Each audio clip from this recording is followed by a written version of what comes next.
Welcome, everybody, to the Shadow and Starlight Podcast, where two friends dive deep into fantasy and romantasy books. We get into the stories, characters, world building, lore, and more. And most importantly, we will have a damn good time while doing it. So buckle your seatbelts for this wild roller coaster ride of emotions, magical worlds, and laughs. I'm Kinsey. I'm Kana. And today we're covering chapters 55 through 77 of When the Moon Hatched by Sarah A. Parker. First and foremost, please listen carefully to our content warning. These are adult books we are covering, and neither of us have a filter, so this podcast is rated R and for those 18 plus. Regarding spoilers, if you have not finished the entire When the Moon Hatched book, please come back after doing so.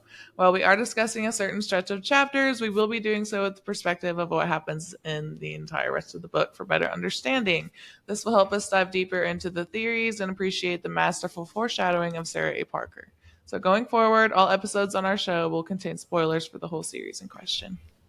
Next, if you like what you hear today and want more, please come back next Thursday, and next Thursday, and next Thursday, and next Thursday, and every Thursday after that for a new episode.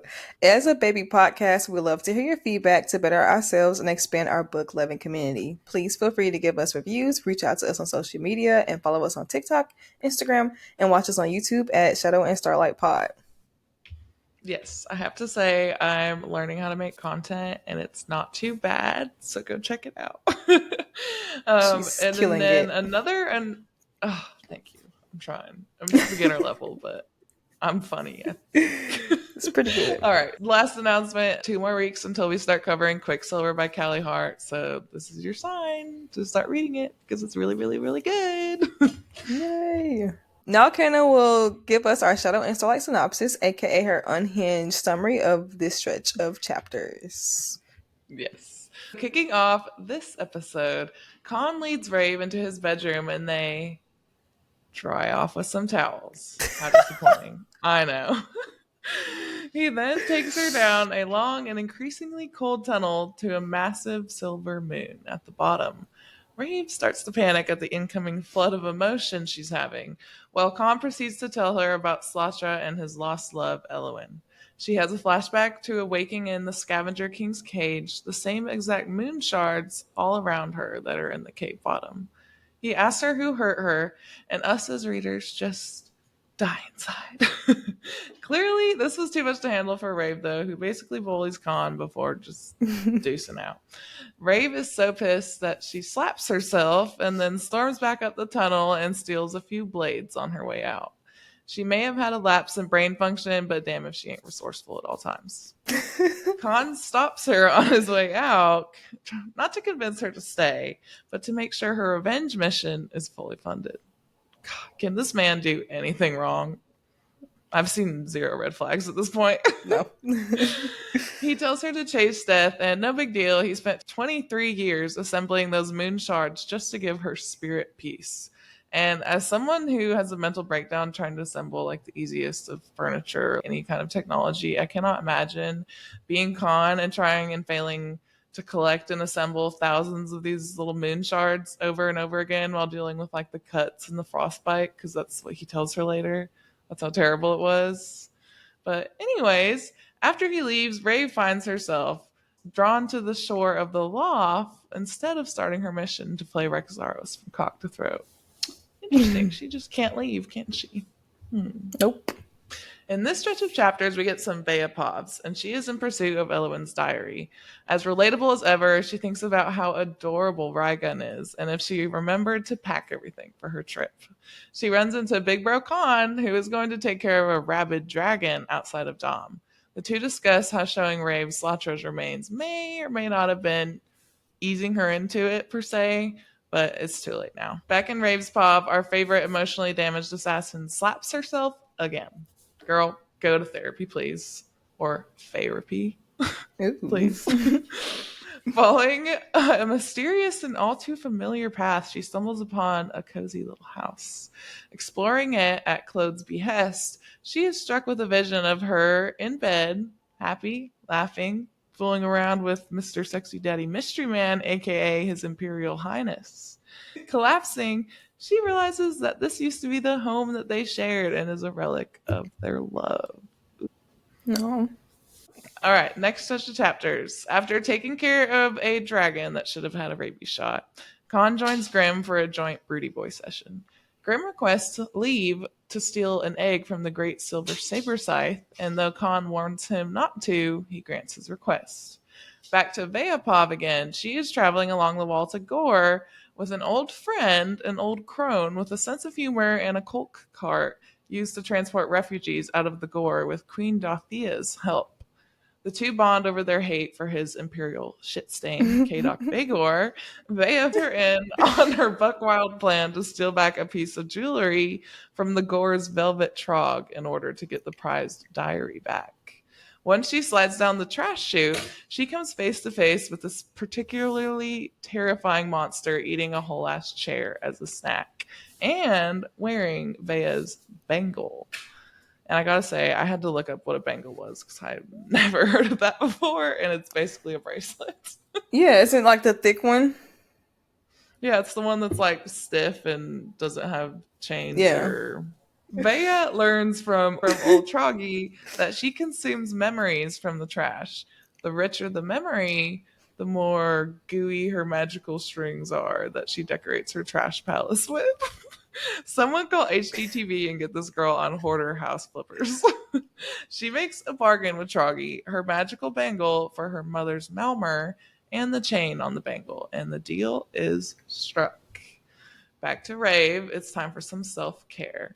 She takes a nice bath in a waterfall and does some journaling. She reflects on how she can't bring herself to leave this pocket of past happiness, even going so far as to fix up the home.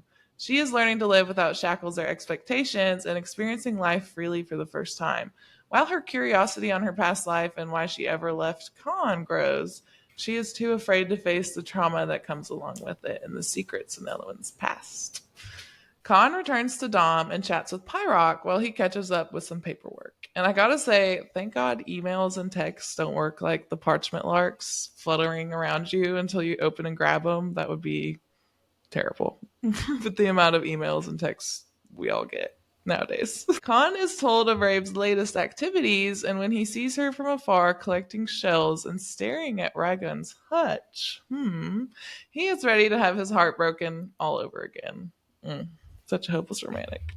Dang. Back with Raeve, she has a deliciously steamy dream of her and Khan doing adult activities.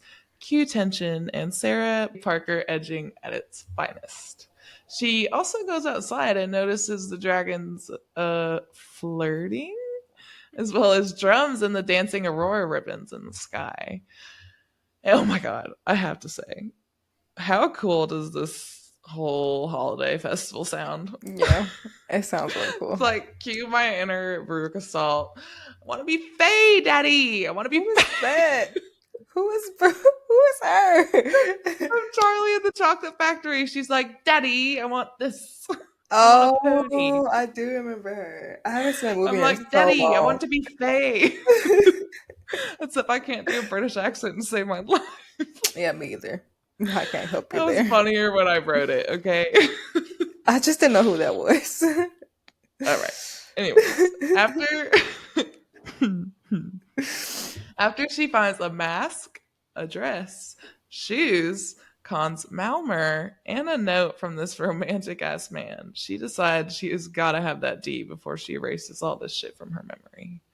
Pyrock arrives later to be Rave's escort to the festival. She takes in the wonders and the masked fashions of the festival, deciding to go into the Netherin-inspired dome, not yet ready to face Khan. She steps into a dome that is a near exact depiction of the Moonplume nesting grounds, grabbing a cocktail and joining a high flyer game of Scrippy after robbing Pyrock to buy herself in. No surprise, but these high flyers are condescending assholes, thinking they just scored big time. And then Raeve wins round after round, having assembled a small mountain of gold. Khan shows up, and everyone else but the dealer monster dude leaves after bowing deeply to Khan. Determined to end this night with a bang and experience love for just one night, she offers Khan a deal after telling him that loving her is a waste of his big, big heart. And big, big other things as well. Anyways. When when really she just needs therapy and some self-love and to let other people in. If she wins the next round, they will spend the night together. Yay! But she will wipe him from her memory right after. Boo. If Khan wins, he gets to ask her 3 questions. And we know he's probably going to ask her about what the hell happened to her. And she don't want to talk about it. After throwing back her drink, our genius woman, of course, wins the round and asks a cold and detached Khan to dance with her. And he reluctantly agrees. Our final chapter in this stretch is actually a Khan Pov who is half brokenhearted and half clinging to every second with his love. The two quickly get wrapped up in the moment until Raeve hides from the dragon flame that blazes across the sky in order for Khan not to see all of her scars. After hunting her for 123 years, this man has fucking had it with her antics. He quickly finds her and they lay beneath the moon. She reveals to him that she lost someone, and wow, look at you, Raeve, being vulnerable. And he begins to understand why she is acting the way she is and taking such extreme measures. After arguing about whether they are pretending or not, they eventually share a kiss and fucking about damn time, all right? Finally, just a little Yes. smidge of something. I can't wait to discuss their Scrippy game later. It's one of my favorite parts. Gosh, I'm excited. it was that was a fun scene the whole It holiday. I loved it. was. Because they're both like geniuses. So to see them like play each other in this really intense game, it was like, yeah. I know. I honestly didn't know who was gonna win. I was I hoping it know. wouldn't be It could have Rafe went either because I way. was like, you don't need to wipe your memory, No. you little sweet woman. Okay, now we're gonna talk about the diary entries in this stretch of chapters. So basically, Khan shows up every night and serenades Elwyn while she eats, and this lasts for about a week. Given that Tyroth isn't serenading and feeding Elwyn, she slowly starts to actually appreciate this time that her and Khan have together every evening. And it also doesn't help that Khan plays the song that Elwyn's parents used to sing to her. So like these moments are really hitting the home. This makes Elwyn very emotional, which is given. She's just lost her whole family, so like understandable. And she proceeds to sing along with him, and she becomes very vulnerable around Khan as she cries in front of him, which is a big thing for Elwyn. Well, Raeve, but Elwyn was pretty much the same with her feisty self, crying in It's front of true. him, opened up a lot. Yeah. Khan mysteriously leaves for a while, but somehow our girl Elwyn is still left with a fresh meal each night. And oh, Elwyn actually misses Connie Poo. Connie Boo Boo. Connie Poo Poo. She actually misses him, but She'll never admit it. she'll never admit it, no. No, And let's never. not forget the combat lessons that she's still receiving from Veya. So while Mm. Khan is gone, she's still meeting up with Veya and receiving combat lessons. And finally, Khan returns. Yay! But not without a fresh scar and proof of his love. That's right, Khan nearly Mm. died to retrieve a scale from the silver saber scythe in order to carve his Malmer, which is a depiction of a moon plume and a saber scythe bound together. And let's not forget to mention that he only needed the scale for half of the Malmer. So he went, risked his life, faced off with this silver saber scythe, the one that's supposed to be so powerful, and retrieved the scale for only half of his Malmer. He did all that for that, which literally is proof of his Badass. love. So my question is, Raeve, not Elwyn, but Raeve, our new reincarnated Raeve, why is it so hard for you to see that this man actually loves you? Like, he did all of this.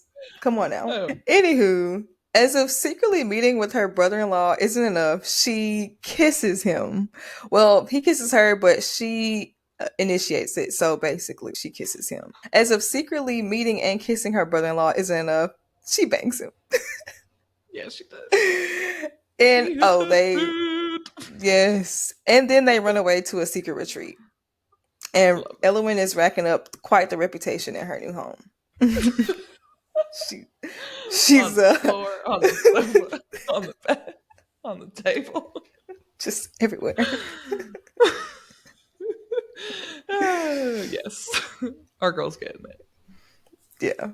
All jokes aside, though, in this stretch of chapters, Khan falls endlessly in love with Elowen, and they hit a new high in their relationship and form an indestructible bond. So cute. Yes. Ugh, I loved reading those chapters. It was so cute. Their actual love story developing.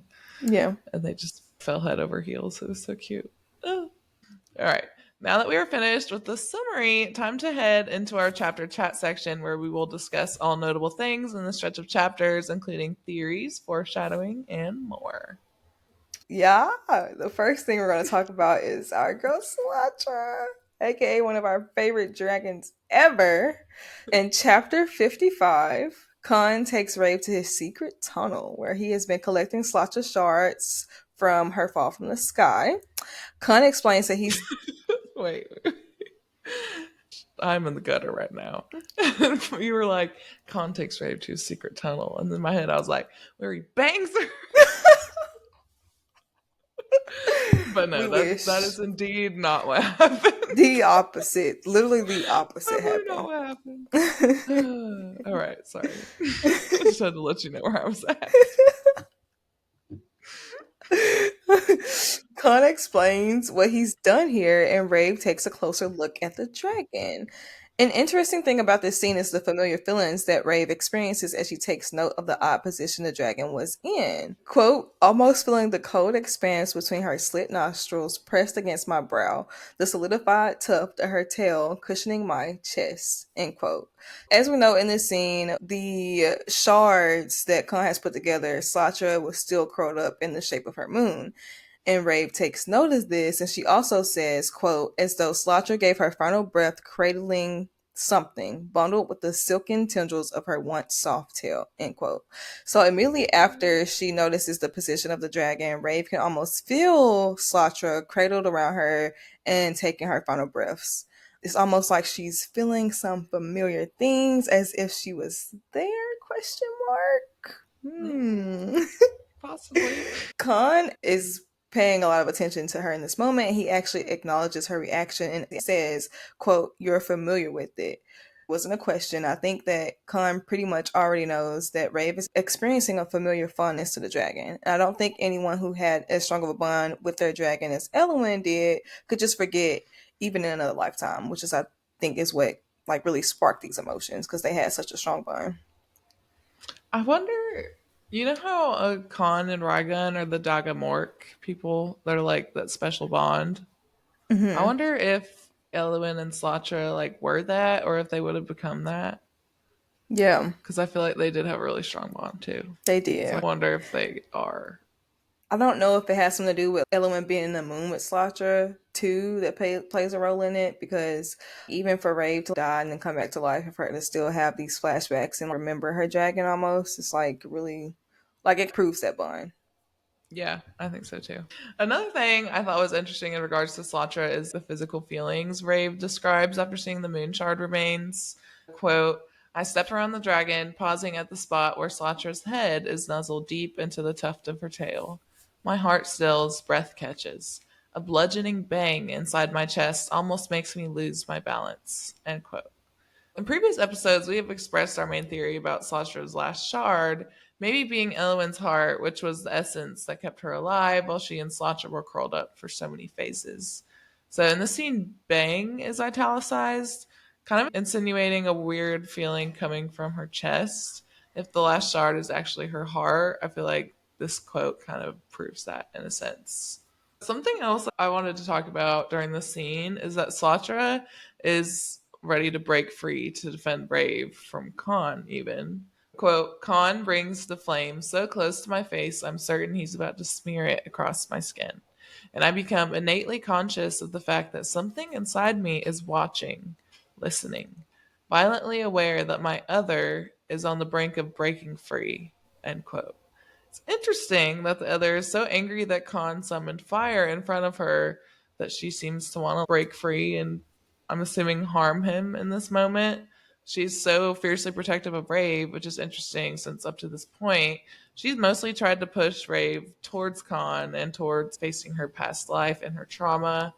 However, we know how terrified Rave is of fire. She clearly went through a lot of things that revolved around fire And so does Slatra. She knows that too. So she's ready to draw a line in the sand when it comes to that, regardless of whether it's Khan or not.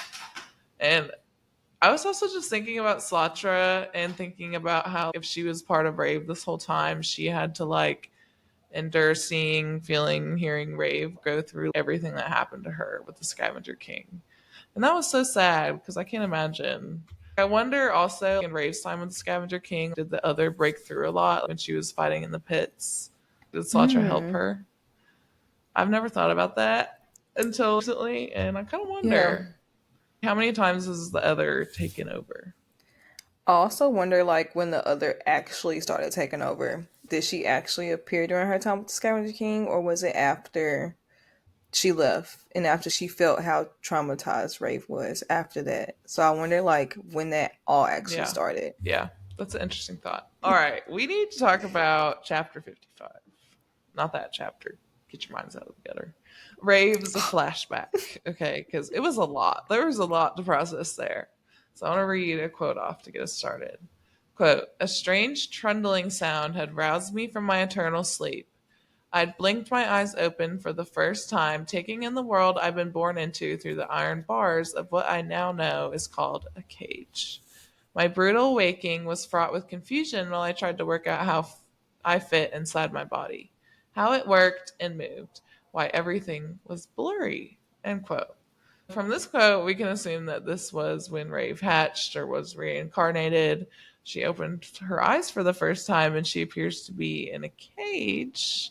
So we can assume that this is the Scavenger King's cage. He probably found her after her and Slatra fell from the sky and brought her back here. Next few words in the flashback. Quote, warm, yet I trembled violently. I thought that it was the heat, but now I know that's not the case. My soul was shuddering from the inside out. I'd reach forward, finding something heavy and cold clamped around my wrist, an item I now know to be a shackle. So, yet another hint to the beginning of her deep trauma she experienced during her time with the Scavenger King. It's assumed that he somehow used heat or fire as a way to punish his prisoners, as described here. It was very warm. And man, I would like to see some fan art of the dungeons. I just don't feel like I have a mental picture of what they probably look like. It'd be interesting to see. All right, Yeah. next part. Quote, I clung to the bars in the effort to steady myself in this strange existence where I had hands that moved, lungs that breathed, and eyes that could see, my stare narrowing on the source of the sound that had drawn me into existence. Strange reading these lines because it's almost like she's being born again and having to relearn everything, and she's seeing the world as if a baby would. It's interesting. It's like Slatra seeing through the eyes of a human, or not a Yeah. human, a fae. That's interesting. Yeah.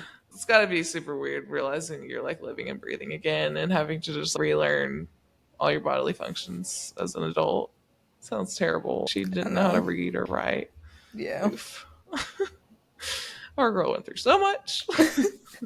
Quote, a cart being wheeled down the length of a dusky burrow past my place of waking. In its deep hollow sat jagged shards of silver brightness that gave off a lapping chill I wanted to splash upon my face.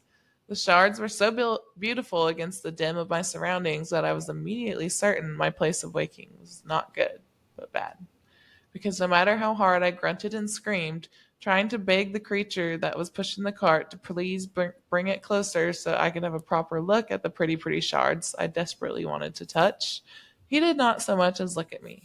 The shards disappeared, and I realized mere moments into my existence what it meant to be trapped. So this is her dream flashbacking to when she actually saw the moon shards that Kanna's been collecting right after Yeah. she hatched in the cage with the Scavenger King. So we know that he got her directly after she hatched. There was no time in between when she hatched and when she went to the Scavenger King. Right. I found it interesting too because earlier we were talking about Khan collecting all the shards from Slatra. And then here we see that not only did the Scavenger King find Raeve, but also the shards. So I'm wondering how Khan actually got the shards from like Slatra and if everyone knew that Sasha took Raeve into the sky, like, did they not expect her to come back? Where did they think that she would be if she fell from the sky with Would they just her think that she dragon? was like burnt up or something? I don't I know. don't know.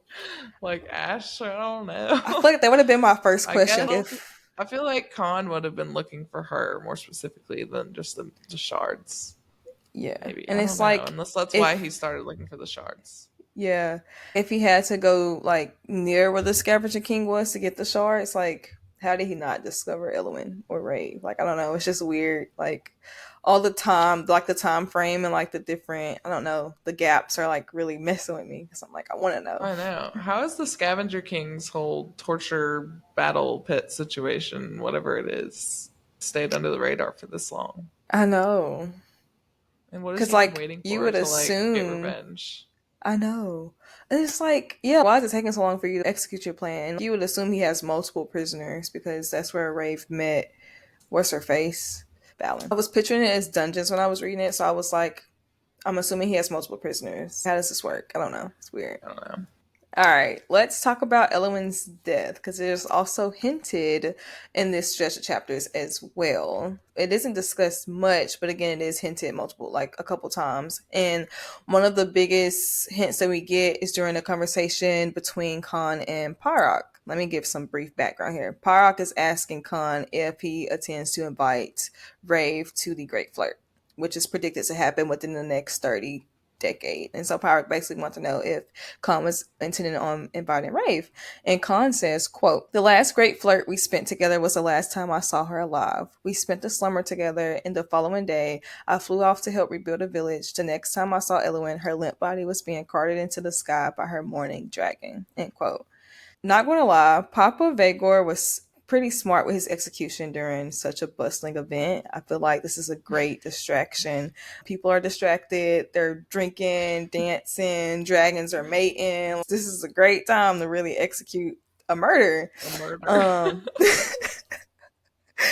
And to put the icing on the cake, Khan was nowhere to be found. He was away helping another village, so her protector isn't Yeah. here. I'm assuming that I don't know where Tyroth was, but I don't really think he would care at this point. And so, literally, this is the perfect place and time for her execution. And so now we know that one, Elwyn died from a stab to her heart. We also know that her execution happened sometime after she gave birth to Kaisari, and then now we know it happened during the last Great Flurrt. And now we're just missing a few other details to really tie the story together, but we are slowly getting more hints about how she died. I kind of feel like Tyroth knew that his dad was gonna kill Elwyn.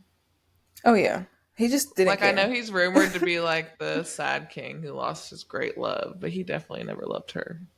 No, not at all. Definitely not. So I think he was probably in on it. I don't know whether he did it or Ostern did it. I don't know. It's Dude, what interesting. if they planned something to happen in a different village just to get Khan away? Because I'm pretty sure they did almost. didn't Ostern know about Raven Khan? Because he literally blackmailed her and was like, "You're gonna Yeah, pretend he like this told is her. my He was son's like, baby." you Yeah. need to leave. I think Mm. we get to that next episode. It's well, obviously, because it's our final episode. We gotta get to it. All right. We're gonna move into our theories, and oh my gosh, this is the one I'm most excited to talk about today. And it's about Veya's povs when she talks about her memory loss and her magical bangle bracelet, whatever the fuck it is. So while she's going to retrieve her dumpster jewelry, we can piece together that she has some memory loss from her inner monologue, leaving us with more questions than I had last episode. Freaking great. So while telling her cab driver, I don't know how to pronounce her name.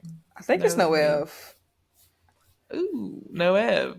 I think that's how you That say she it. tells her that she left the bangle in Gore over 100 phases ago, and she reveals she has a blank in her head and, quote, inky smudge that somehow feels both void and unfathomably hefty, end quote.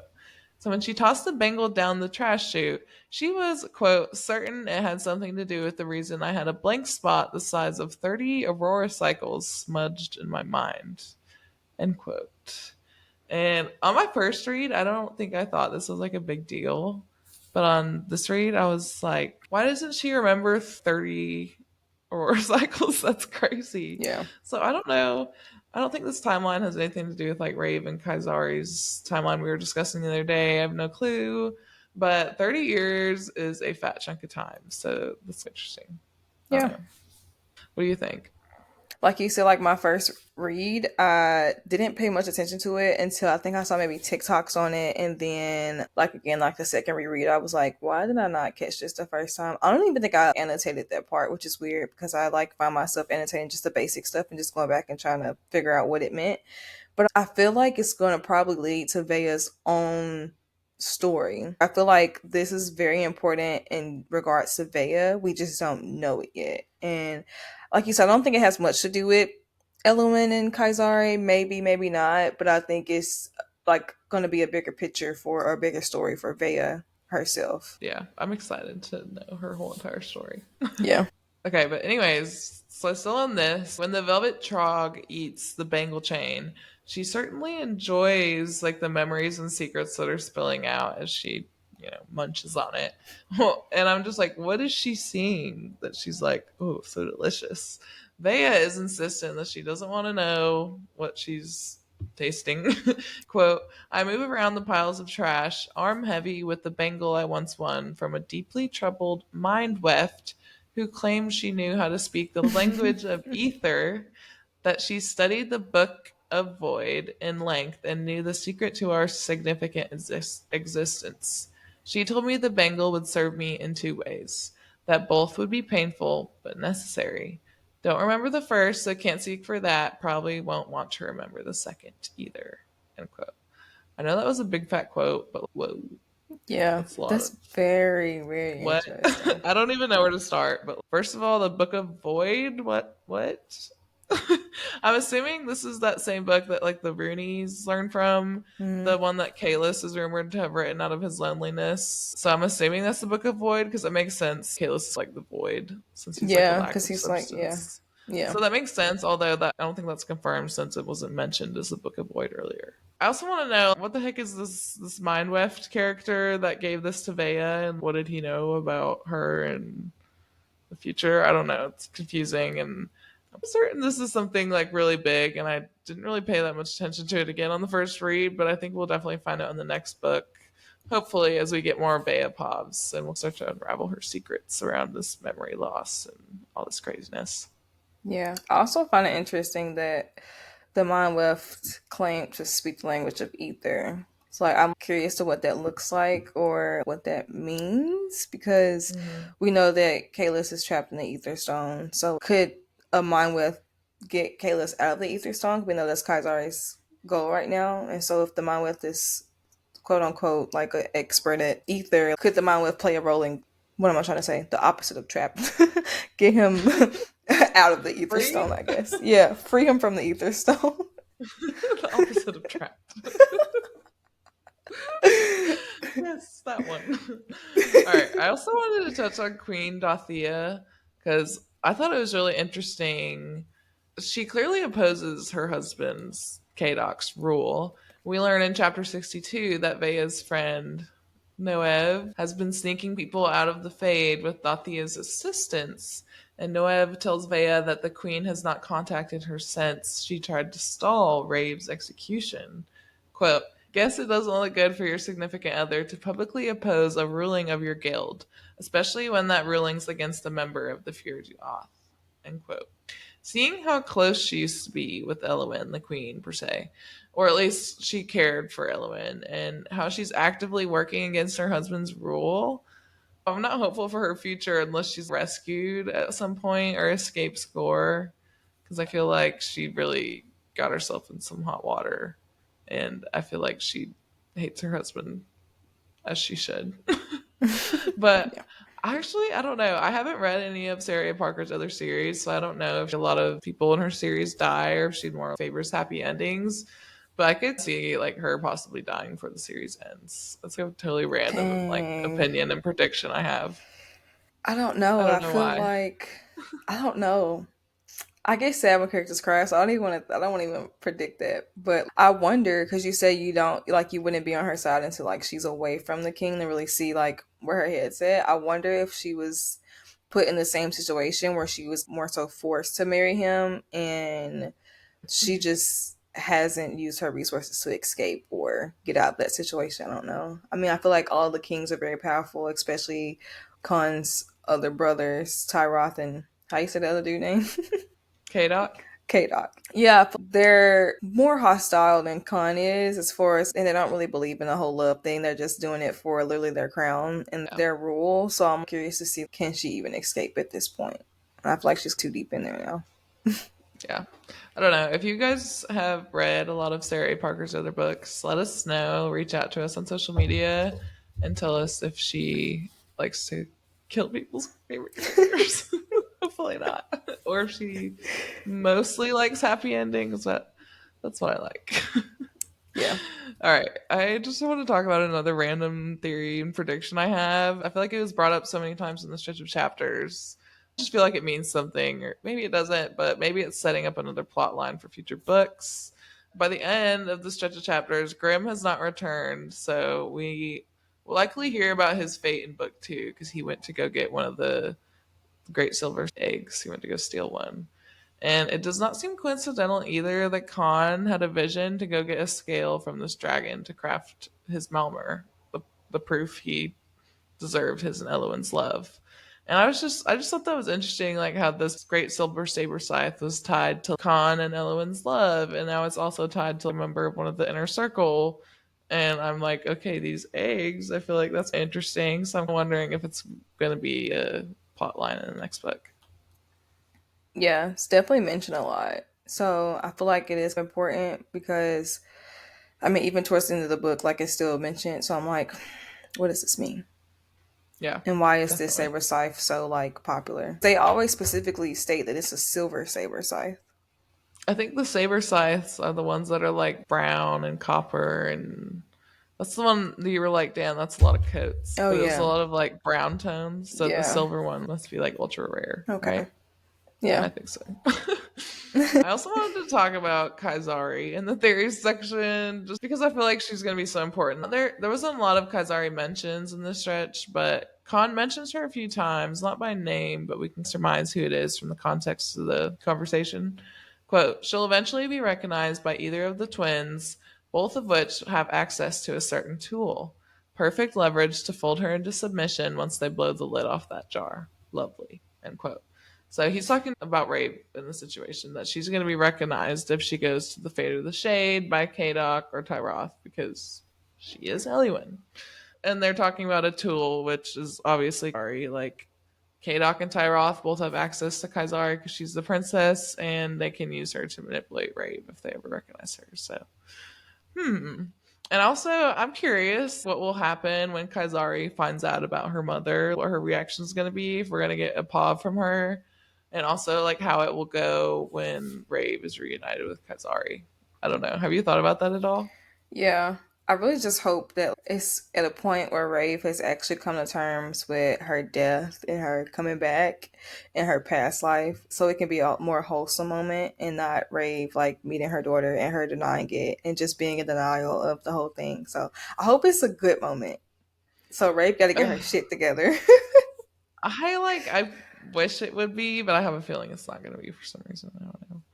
I Yeah. also wonder if there's going to be a time when Kadok or Tyroth attempt to use Kaisari's leverage. Yeah. Like, I wonder if that's going to be a situation, or just honestly how long she's going to be with the Scavenger King. I don't know. I feel like That's that'll also a whole definitely other happen.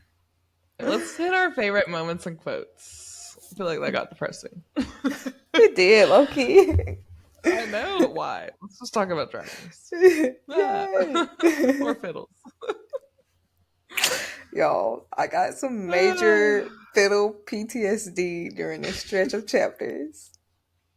I don't know why, but in one of the first diary entries, Khan meets Elohim at Slaughter's hut with a string instrument. And immediately, my mind goes to a certain character who shall not be named from a certain book series who played the freaking fiddle. And we end up hating him.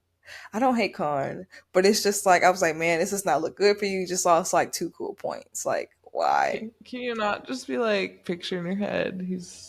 has like a guitar, like a little I couldn't ukulele. picture anything else but the fiddle. I don't know why, but like the fiddle Man, just, it was the forefront of my mind. I was like, you're a dang fiddle it. ass bitch.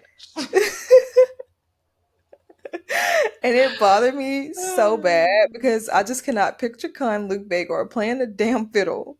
But yeah, Sarah, both of the Sarahs, I just realized that Sarah A. Parker and Sarah J. Maas have the same name basically. So both of the Sarahs kind of messed me up with that one. Got Yeah, major sometimes on the PTSD. outline I write Sarah J. Parker, and I'm like, wait, that's not right. My next favorite moment, which I've been waiting to talk about, is Con and Rave's tension that we get during their game of Scrippy. Basically, just during the Great Flirt in itself. Most good banter and a slow burn romance comes with some heavy tension, and we get this tension between Rave and Con during the Great Flirt. Quote, he's watching me, his stare so intense it almost siphons all the breath from my lungs. Not that I let on, end quote. It doesn't help that the celebration is literally for mating dragons, and it's obviously that Khan is in high hopes that he and Rave will be a part of the celebration. But Rave doesn't. but Rave, yeah, but Rave doesn't want to court Khan, and it like means something. No, she wants to just bank him out of her system and go on to chop off wreck Zaros' head and wipe Khan from her Zacharias. memory.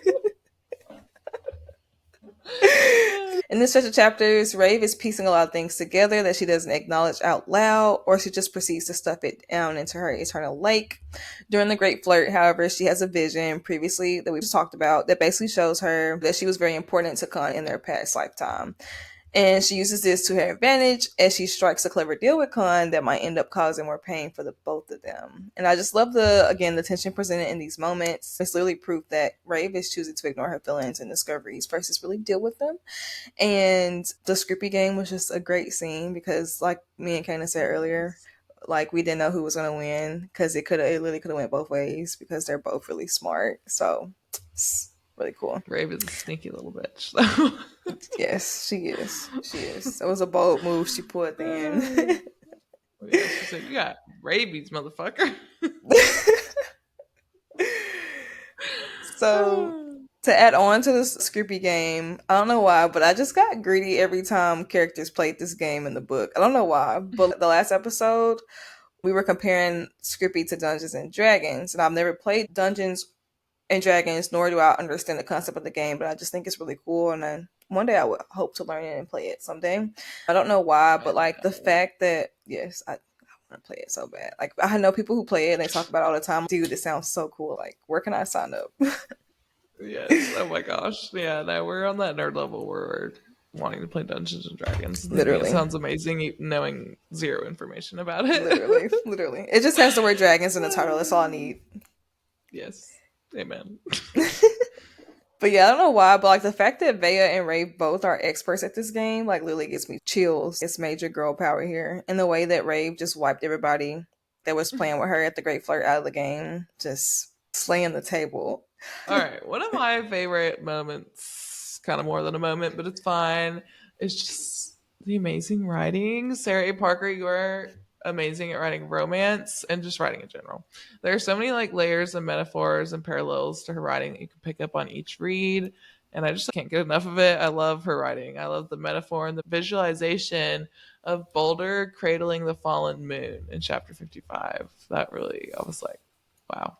Quote, he's a nest, I realize, can almost picture him crouched, hands cupped before his chest, curled under this beautiful moon while he looks down upon it, treasures it, nurtures it. End quote.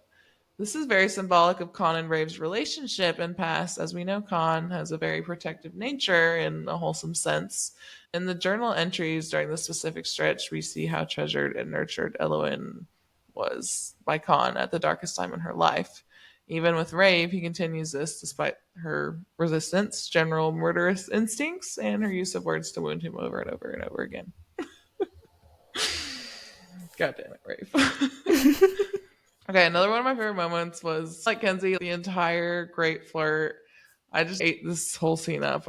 I almost read it twice. I think in my first read, I definitely kept backing up a couple pages like every once in a while. And oh my gosh, I just want to go so bad. It sounds amazing. I really want to go to a masked anything. So that's the first reason why I want to go so bad. Two, Raeve fucks up some rich assholes in Scrippy, so I love that. 3, the romance, obviously. And 4, because I knew there was gonna be a spicy scene coming soon. I could feel it in my nuggets. And I feel like I have a spice detector and I just start vibrating whenever I can feel it coming. But anyways, I just loved how the scene flowed and the nuances in each interaction. It was just so fun. It was not boring at all, even though it wasn't like filled with epic battle or anything. There was just so much happening. Yeah. My last favorite moment is Elwyn and Khan's first kiss. Oh, I was just swooning over this and how it's described, like with his Malmer and their dragons. I love like the yin yang thing they have going on with each other. And this quote I'm about to read is one of the most iconic in the book, in my opinion. And it highlights the balanced contrast between them. Quote, "He's fire and brimstone. I'm shattered ice. Our collision is steam and destruction, destined to dissipate. But I'll gladly burn beneath him until the world comes crumbling down." End quote. I love that.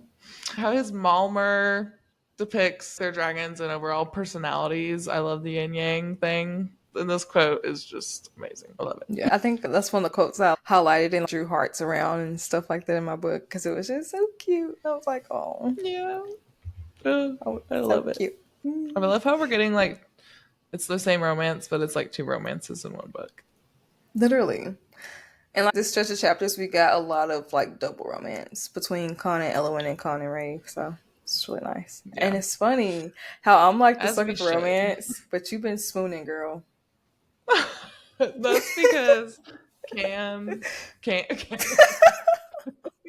not can. It's awful.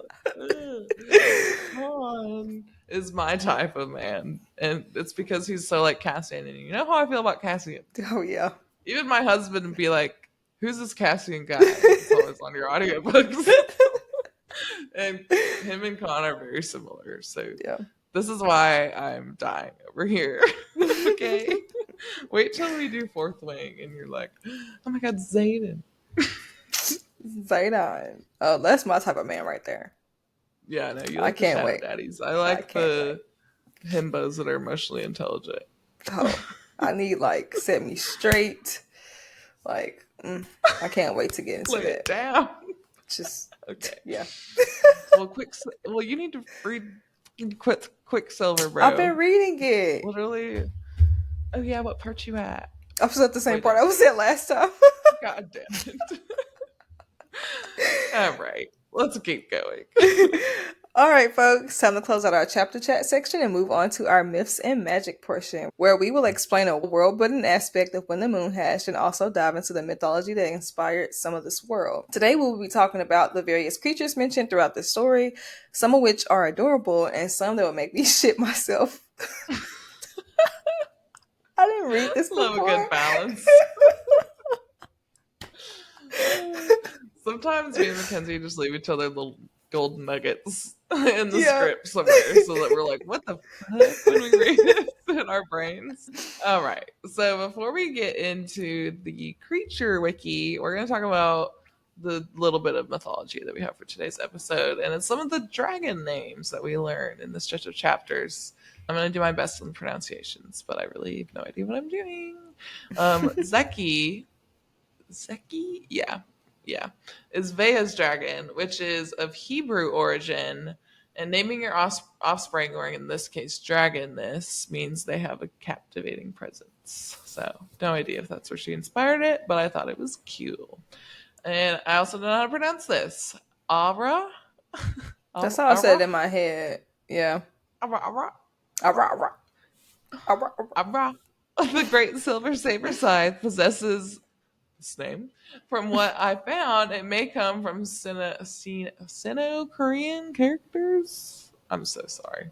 I don't know. Meaning beautiful or elegant. And the next dragon is Navut. These don't sound like go for it. This is the name of one of the saber scythes available in Dhomm for traveling, and I found out it is a Hebrew word that means navigate. So seeing as this little cutie dragon is basically the Uber version of dragons, Yeah. it seems fitting that it means to navigate. And that's pretty much it. While we did learn a lot of new names and small kind of world building aspects, I didn't really find more related or notable mythology connections to any terms in this stretch of chapters. So that's unfortunately it. All right. So now we're going to talk about the creatures that were mentioned in this stretch of chapters, starting with the Elden Bird. The Elden Bird is a mythical bird-like creature born from ashes and flames. And when I went back to the glossary to reference this and figure out what the Elden Bird was, for some reason I can only picture the creature as the Mockingjay from the Hunger Games, because it's engulfed in flames. I don't know, I just how I pictured it. Yeah, well, now I'm going to picture it like that because that makes a lot of sense. Also, while we're talking about the Elding, who is this mofo and can we trust him? No, for real. The Elding, the head of the Fjordoth, we know zero information about this Yeah, dude. no. I don't even know. I'm gonna assume you pronounce this funny call. I'm Yeah. gonna go with it. The funny call is a winged, leathery beast with stumpy necks and big, gloomy eyes. They are less than half the size of an average molten maw and are able to blend with the rust-toned stone in the burn. They can cling to cliffs and ceilings and have bat-like wings, and they can be ridden. So I assume these creatures are like a miniature version of a dragon, but not as cool as a dragon since they can be ridden. They're pretty small in comparison to a dragon, but the Funny Call does make many brief appearances throughout the book. Funny Call was mentioned right before the Tuca trial. Zoran, I'm gonna assume that's how you say his name, he had one on the back of his shoulders, and you would think it would make Yeah. him look really cool for that, but he died, so. Rave's hair, also from the Tuca trial, it's apparently the color of Fanica eyes, which is how it's described according to Siza during the Tuca trial, and their eyes are described as like gloomy. So her hair is gloomy. She's a real goth girl. Yeah. Next, we're going to talk about the Fae, or more so the origin of the Fae. So, Fae, as described in the glossary, they're the more common folk in this world. They aren't immortal, but they have an exceptionally long lifespan, and the Fae have pointed ears and sharp canines and are primal by nature. While doing some research on just the book in general, I couldn't find any exact answers about the origin of Fae in regards to this world. I wanted to figure out where exactly they came from. But we do know that in the beginning of this book, there was basically nothing, and Kalis made up the empty space while the other creators created the land, water, weather, and fire. And after this, the Sarah writes, quote, life bloomed. So we know that they just appeared. I don't know how, or I want to know how, but we don't know how they appeared. Life just started blooming after this. In quotes, he watched in quiet wonder as, upon this lush and fertile canvas, he gifted his emptiness, life bloomed, a various cacophony of folks who littered the land in snow and sand. Some with hearing sharper than the tips of their ears, making them privy to the 4 other elemental songs, a number of whom learned their languages, spoke them, and found power in them. Others fell upon a silver book, some say Kalis wrote in his desperation to be heard, who found a different form of power in those runes nobody could read or pronounce, discovering that the strange markings could be wielded. End quote. Book of Void, question mark?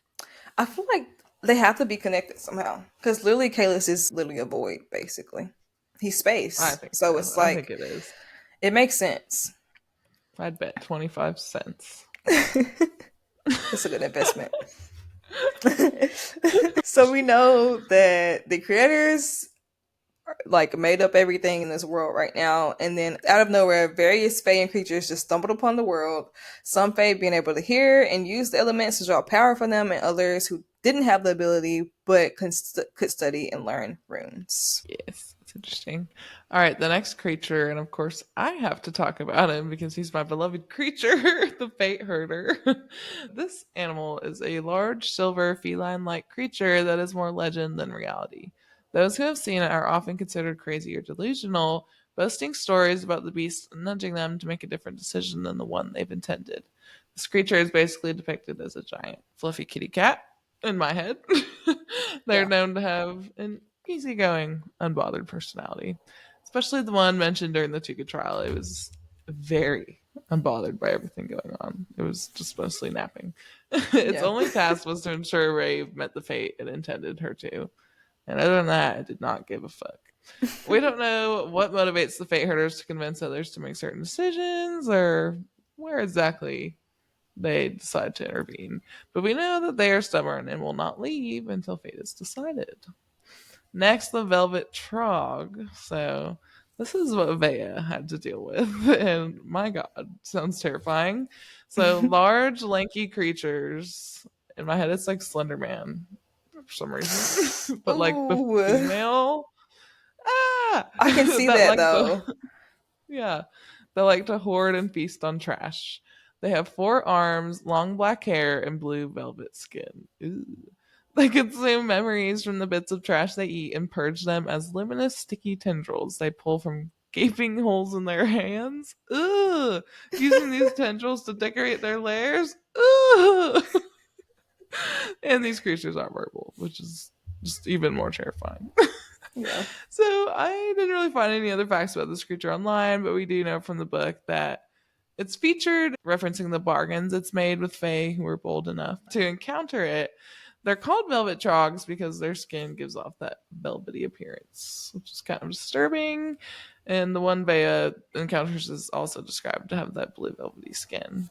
And we also know that from Veya's description that the trogs have multiple eyes, and most fan art depicts them with 3 eyes, which is interesting. And also more terrifying.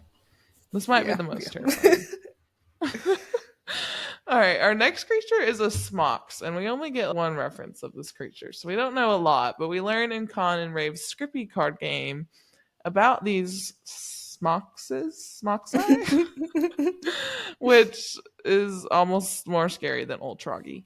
It's a black swirling splotch that can transform into any creature immediately inheriting its strengths. Yikes. So it could become Ole Troggy.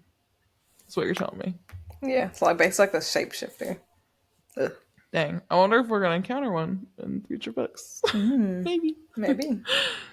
All right, let's talk about misguns. These are knee high creatures with white hair and complexion, buttony features, and sharp teeth. They have willowy bodies that fold up like a marsupial and long tufted tails. So basically, a cat in my brain. They can see into the future, though these visions are sporadic and subject to change. These creatures are verbal and rare, but very useful. As stated, they can predict the future and also aided in a couple predictions throughout the story. One being when Uno, which was Ruse's Miskin, predicted something sacred about Raeve that was not yet revealed to us. And 2, the Miskin predicted the Great Flurrt would happen within the next 30 Aurora cycles. So they can predict some pretty important things. Yeah. All right, next creature is a waif, which also sounds terrifying. Rare, lanky, fog-like creatures that haunt drapes of mist where they nibble souls in exchange for messages from the dead. These creatures are verbal, and they're described to be very patient, which is also interesting. Yeah, I remember the waif being featured in the first chapter when Ray was on her way to the Hungry Hollow and she encountered one on the stairwell. Yeah, it's I creepy. Sounded remember I creepy. saw a fan art of the waif from this world, and it was so scary. It was like a giant mist man that looked very Oh menacing.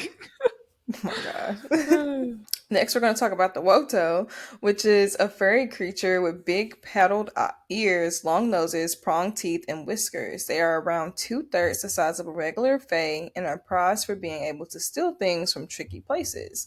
They are great hoarders, and these creatures are verbal. So we know from Rafe's description of these creatures from her entrapment before her trial and after her trial that the male Wotos have long whiskers with wiggly ends and the females have straight blade-like whiskers. Most fan artists depict them as being a large mouse looking creature. Every time I Aw. look at fan art, I kind of picture Master Splinter. Nice. I want to assume that this is Octomer. Octomer? This creature's skin is a model of icy shades, allowing it to blend almost entirely with its surroundings. Its numerous vine like appendages coiled around a mound of gold piled before it. No eyes, just a tumorous head, the skin thin enough to garner a view through to its large luminous brain that's throbbing a little. Ugh. Its mouth a pouty pucker that houses a multitude of teeth. They are rare and can weave promises upon flesh, binding them to blood, body, and soul. This creature reminded me of Bob from Monster and versus Aliens. It's literally Oh like, my gosh. Okay, well that's how I'm gonna picture him in my head too. Thank you. That fits. The tumorous head, the throbbing little ear. like me, and then him being able to like to see through, like you can see through Bob from Monsters versus Aliens, and he can kind of like move his shape to blend in with stuff. So that's what I pictured when I like wrote this. I was like, it's giving Bob. All right, time to move on to our mini-series Mix and Match, where Kenzie and I will do 2 to 3 mini-series unique to our podcast every week, and they will be different. So keep tuning in for all of our crazy and unhinged and creative ideas. Yeah. Our first mini-series that we're doing today is Who Am I? Where Kenzie and I will pick 2 different quotes from the book, and we have to try and guess, or you guys as fans can guess who said it. So Kenzie's going to go first. I'm going to get 2 different quotes. Yes. Okay. So the first quote is, quote, "I'm not your secret. I'm your truth. Who am I?" Con. Yeah. I know my man. This is during the spicy scene. Oh my goodness. That's why I know it. Okay, I remember who said this. Okay, quote, "Seems a shame to feed such a pretty, powerful thing to the dragons." End quote. Who am I? No. Damn, who was it? It was Rick Zaros. Bastard. I should have known. All right. I quite like my head and my cock and living. Who am I?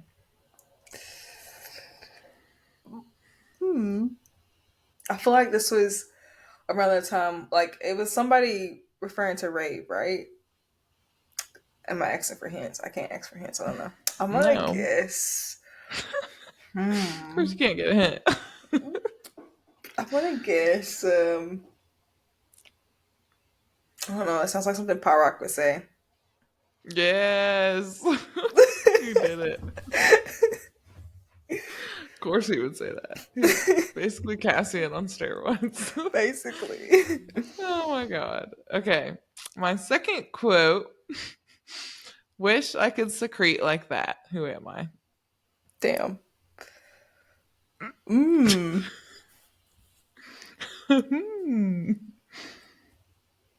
gonna guess Veya. Yes. Oh, it just sounded like something she would say. Yeah, she was talking to the Velvet Trog and she was like, wish I could secrete like that. Oh, yeah, I do remember that. So disturbing.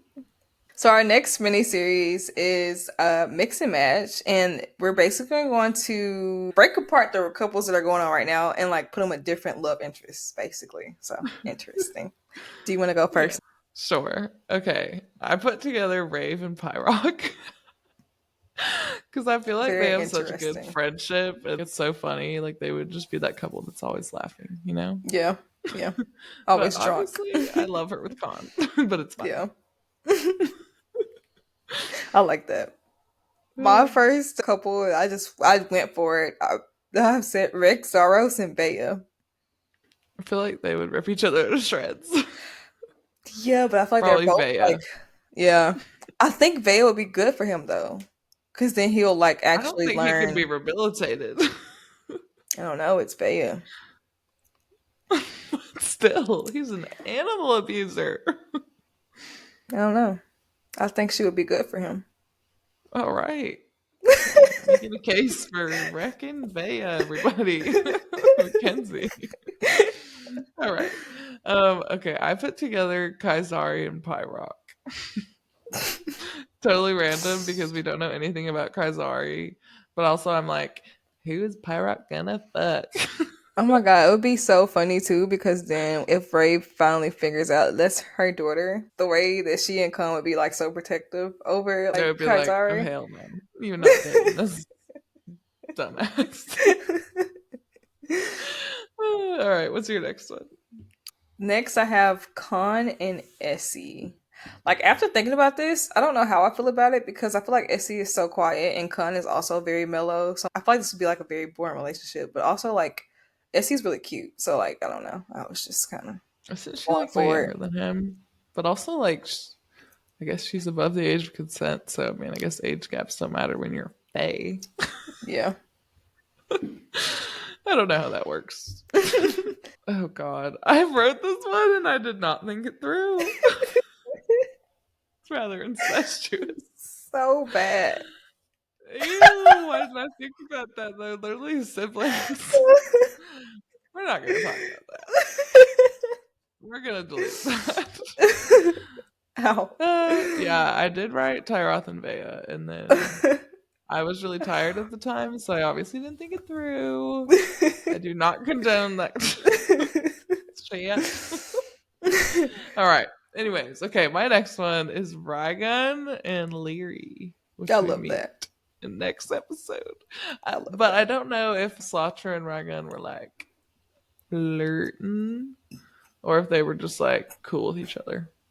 Because I if don't know. Slaughter is his long lost love, I don't feel like it's right. But if it wasn't, then I would totally ship him and Larry.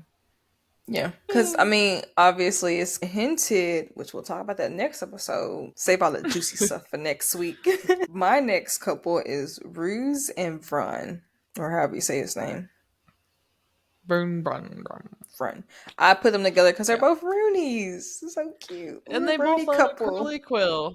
Yeah, so cute. I Oh, love they would be so it. cute, except for he would invade her every thought. Literally. Because he's a mind weft and she would never. No. But also, Uno can predict some of his future too. Yeah. That's interesting. So I guess it's Yeah, kind of like maybe a they would be win-win. good together. Yeah. All right, I said Rexaros and Serene, and I just really feel like they would bring out the worst in each other, but like they would totally be fucking hard. I feel like that works though. Like Yeah, almost. they're like oppositions, but at the same time, like they're like same personalities and same end goal. They're weird. I don't know. Yeah. That's what I was seeing. Yeah. My last couple was Raeve and Grim. I just went off a whim right here. I was running out of people and I wanted to include Raeve, but I don't know. I feel like Raeve would eat him alive. He's so quiet. But also I think she would also appreciate Grim's quietness because he won't ask questions about her like feelings and she won't have to deal Yeah, with her emotions. I feel like they would enable each other's terrible coping mechanisms, Yeah. and they would just never talk about anything or never face any conflict because they don't want to deal with Yeah. their trauma. Yeah. All right, that's a wrap on our mini series. So before we close our episode for today, time for trial by trivia. Each week, Kenzie and I will give each other and you, our listeners, 2 trivia questions each. At the end of our When the Moon Hatched coverage, we will tally up who has the most points between us two, or you guys as fans come up with. We would love to hear your feedback, ideas, and participation in this section. Okay, so our current standings, I have 3 points and Mackenzie has 1.5. So I can either take it all now and really focus until the end of this season, or I like lose and do some dumb You're shit. fucked. I gotta think of some ideas, but let me know if you guys have any ideas. All right, you want to start us off with one of your questions? Yes. So, Ready. in this stretch of chapters, Elwin and Khan sing a particular song when he comes to visit. What is the name of this song? The Ballad of Dancing Dragons. No. Nope. Fuck. What is it? It's the song of the Silent Sun. Oh, I would never have guessed that. I completely missed that on every read. All right, you ready for my question? I don't know. Maybe. Yeah. What is the name of the other member of Khan's inner circle that we have not met yet? What? Okay. Hold on. We haven't met yet. He's mentioned a few times. Yeah. I'm not going to guess that. I don't know. Roan? Nope. Doesn't ring a bell. Roan? I don't Yeah, know. he went off on something this whole book and he hasn't come back yet. I can't remember where he went, but he's, I guess, another member of the inner circle. I think he might be brothers with someone too. I don't remember. I almost thought we had the same question because my next question starts off the same way. Oh, really? Yeah. All right, what's your next one? What is the name of the dragon that went rabbit in this stretch of chapters? Blom. Damn it. Damn it. I only know that because I was looking up the mythology, I was looking for different connections, and I was searching like, what does it mean, and then I couldn't find anything. Figured. I was like, damn it. I feel like she's gonna get this question because she talked about dragon names. I almost asked you what the chief's name was instead. Oh, it's Thrawn. I would have gotten that anyways. God damn. Well, all right. Hit me with another one. That's 4 for me. All right. What is the name? Oh, fuck. You're going to get this one. Whatever. What is the name of the cart driver that takes Veya along the wall? The fact that I already forgot her name. Wait. It's Noelle, right? Like yes. Okay. I was kind of like, that would have been crazy if you would have missed that. I was like, wait, I'm blanking. Lord. Okay, I have 2.5. I still got time to come back. I got time. I just need 2 more points. I think we may do 3 questions next week to really just give her a fighting chance. Seal the deal. I don't know if that's going to help or hurt me. What you think the loser should do. It can be anything. You want to like, my husband will like slap me with whipped cream or something. I would love to see that. We're editing that out. I got very dirty. I wasn't even thinking like that. I'm super horny. Oh no, we're so horny. Yep. Okay. All right.